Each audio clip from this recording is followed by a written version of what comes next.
Doctor Ahmad ने जब ये सुना उसकी आंखों में आंसू आ गए। कोई भी भूखा न सोए। तो I orthopaedic surgeon doctor Ahmed, Saudi Arab की हुकूमत ने उन्हें अवार्ड देने का प्रोग्राम बनाया। तो उनके लिए अवार्ड का ऐलान किया गया। वो रियाज से चले अपना अवार्ड वसूल करने के लिए। तो सफ़र काफ़ी लंबा था।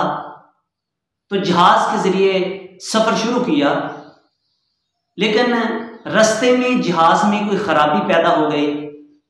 तो करीबी एयरपोर्ट पर जहाज़ को उतार लिया गया। तो जब मुसाफिर जहाज़ से उतरे, एयरपोर्ट वालों ने बताया जहाज़ को ठीक होने में काफ़ी वक्त लगेगा, लेकिन डॉक्टर अहमद को जल्दी पहुंचना था और अपना अवार्ड वसूल करना था। इसलिए डॉक्टर अहमद एयरपोर्ट से निकले और टैक्सी किराए पर ली और बाई रोड चल पड़े। लेकिन रास्ते में चलते हुए तूफान आ गया, आंधी आ गई, बारिश होने लगी। तो मजबूरन उन्हें रास्ते में रुकना पड़ा।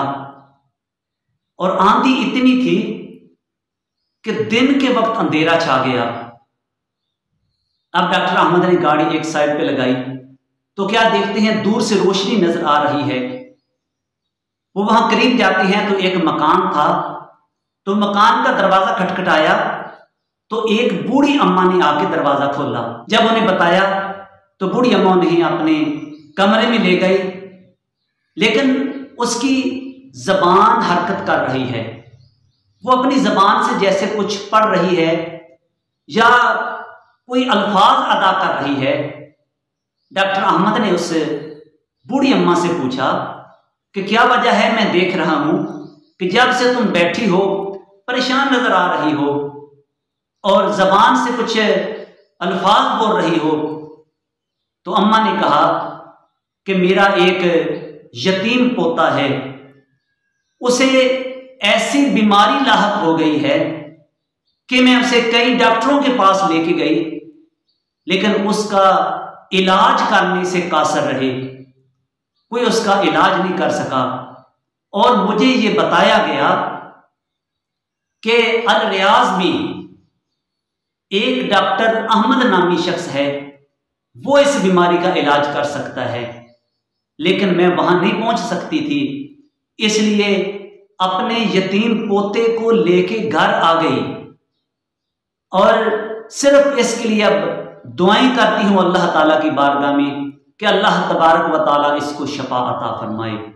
डॉक्टर अहमद ने जब ये सुना उसकी आंखों में आंसू आ गए।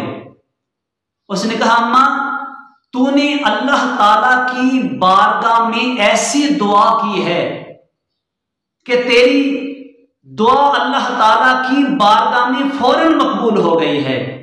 और मैं जहाज के जरिए सफर कर रहा था, अल्लाह तबारक व ताला ने सिर्फ तेरे यतीम पोते के लिए मेरे जहाज को यहां रोक दिया और फिर मैंने बाई रोड सफर शुरू किया तो अल्लाह तबारक व ताला ने रास्ते में तूफान भेज के मुझे तेरे घर में पहुंचा दिया है। तो दोस्तों, अगर एक यतीम के लिए उसकी दादी दुआ करे तो अल्लाह तबारक व ताला उसके लिए इतना ज्यादा एहतमाम कर सकता है। अगर हम यतीम बच्चों की कफालत करेंगे, यतीम बच्चा भूख से बिलक रहा है, जब उसके घर में राशन जाएगा, खाना जाएगा, तो वो कितना खुश होगा, कितनी दुआएं देगा, उसकी वालदा कितनी दुआएं देगी। गरीबों, मिस्कीनों और यतीमों का सहारा बने, हम गरीबों का सहारा बने।